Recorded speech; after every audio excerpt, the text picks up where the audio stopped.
At a certain juncture, a nation may recognize that these endeavors are futile and that Putin requires a different approach, not merely verbal, but also physical. That country might be Ukraine. The moment is approaching because if someone like Trump comes to power and starts behaving unpredictably, and if certain slogans start to emerge in other developed capitalist countries calling for Ukraine to give up part of its territories to Putin and sit down at the negotiating table, they pretend to ignore that Putin wants more than a piece of land. As soon as an agreement is signed to hand over the territory he's already seized, the next question will immediately arise. These are the questions about Transnistria, Moldova, and so on. Putin will immediately want to carve a corridor there, the Suwalki Corridor, through Lithuania or Poland to the Kaliningrad region. He will want more and more forever. Why? Because that's how he's wired.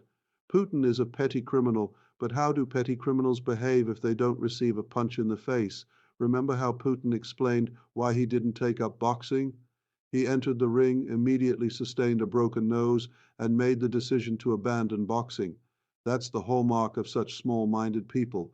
He just needs to be punched in the nose, but in time he feels unbearable pain and says, "I'm not going to do this anymore." Putin is a petty criminal, and when he wasn't put in his place, and he hasn't been put in his place for many years, he committed increasingly daring and severe crimes. In the end, he will undoubtedly reach the point of using nuclear weapons.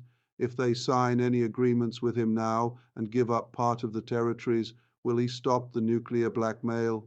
No, he'll only escalate it. He will become more assertive and experience a sense of triumph. As a result, the only way to stop Putin is to kill him. And that's exactly what we're working on now. The time has come to create a free wallet where we'll collect money to eliminate Putin. I'm confident that if people know that such a wallet exists, and whoever physically eliminates Putin will receive this money, and once there is a significant amount, say $1 billion or 1.5 or 2, then Putin's time will be numbered. Why? Because anyone who faces some problems, like an FSO employee with an illness, who decides to secure his family's future forever and enter history as a decent person, will be eliminated. We don't know who it will be, but we know that it will happen 100% if the amount is significant.